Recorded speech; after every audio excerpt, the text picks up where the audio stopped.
नमस्कार, मैं सम्मी और आप देख रहे हैं रिपब्लिक बिहार। मुजफ्फरपुर में निषाद संकल्प यात्रा के दौरान वीआईपी चीफ मुकेश सहनी ने कार्यकर्ताओं को संबोधित करते हुए दावा किया कि बिहार में निषादों के बिना सरकार नहीं बनेगी। एक दशक पूर्व भी निषाद समाज को नहीं जानता था, न ही उनकी कोई पहचान थी, लेकिन आज वीआईपी पार्टी तथा निषाद विकास संघ के बलबूते से निषाद समाज को एक नई पहचान मिली है। सन ऑफ मल्ला और वीआईपी चीफ मुकेश सहनी निषाद संकल्प यात्रा के तहत राज्य के हर जिले का दौरा कर कार्यकर्ताओं से मुलाकात कर रहे हैं। उन्होंने कहा कि मौजूदा एनडीए की सरकार सामंतवादियों की सरकार है।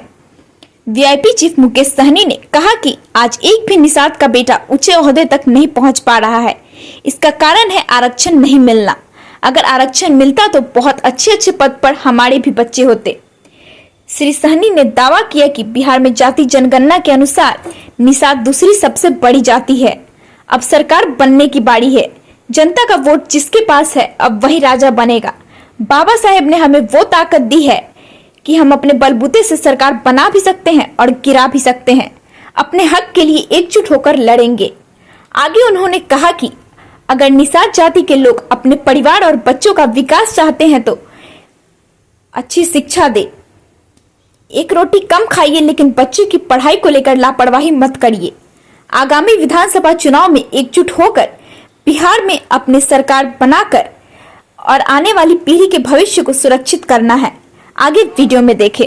अगर चाहिए तो सरकार बनाना पड़ेगा साथियों, और आप सबके सहयोग से पिछले 10 सालों से मैं संघर्ष कर रहा हूं और आप लोगों का भरपूर सहयोग मिला है और उसी के दम पर आज इस मुकाम तक हम लोग पहुंचे हुए हैं साथियों। इस मुकाम तक पहुंचे। कल तक ये निषाद समाज को कोई जानता नहीं था, पहचानता नहीं था। अगर पूरे बिहार में अगर थोड़ा बहुत अगर निषाद समाज को लोग जानते थे तो सिर्फ मुजफ्फरपुर जिला में ही लोग जानते थे। पूरे बिहार में लोग नहीं जानते थे कि निषाद समाज क्या चीज है। लेकिन आज पूरे बिहार ही नहीं, पूरे देश में अगर जानने लगे हैं तो सिर्फ मुकेश सहनी का योगदान नहीं है साथियों, सिर्फ मुकेश सहनी का योगदान नहीं है। इस मुकाम तक आने के लिए पूरे बिहार का एक एक निषाद मजबूती से वीआईपी पार्टी और निषाद विकास संघ के साथ खड़ा हुआ। इसके दम पर आज हम यहाँ पे पहुंचे हैं साथियों, उसके दम पर पहुंचे हैं। तो साथियों, कोई भी लड़ाई 2-4 दिन में नहीं जीता जाता है साथियों, उसके लिए समय लगता है। सिर्फ जरूरी है कि आप अपने कर्तव्य के साथ मजबूती से उस रास्ते पे चलिए साथियों, उस रास्ते पे चलिए। ये देश पहले गुलाम था, पहले इसमें राजा महाराजा का शासन हुआ करता था, लोग को गुलाम बना के रखा था। उसके बाद मुगल आए, वो भी इस देश पे राज किए। उसके बाद अंग्रेज आए, वो भी आपके देश पे राज कर रहा था, आपको गुलाम बना के रखा था।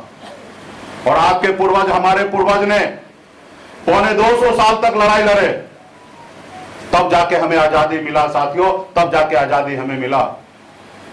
हजारों नहीं लाखों की संख्या में हमारे पूर्वज शहीद हुए, उसके बाद हमें आजादी मिला साथियों, उसके बाद आजादी हमें मिला। और आजादी के बाद बाबा साहब भीमराव अंबेडकर ने हमें एक संविधान बना के दिए।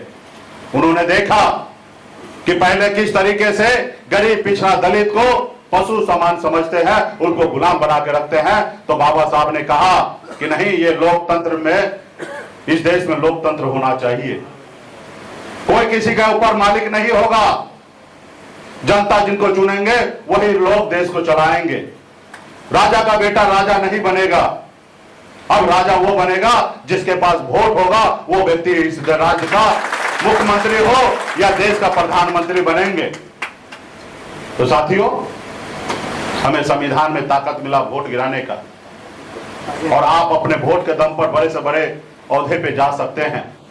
जैसे हमारे आदरणीय लालू प्रसाद यादव जी, मुलायम सिंह यादव जी, दलित की बेटी बहन मायावती जी, इन लोगों ने पैसे के दम पर अपने अपने राज्य में मुख्यमंत्री ने बने, अपने लोगों के वोट के दम पर राज्य में मुख्यमंत्री बने। और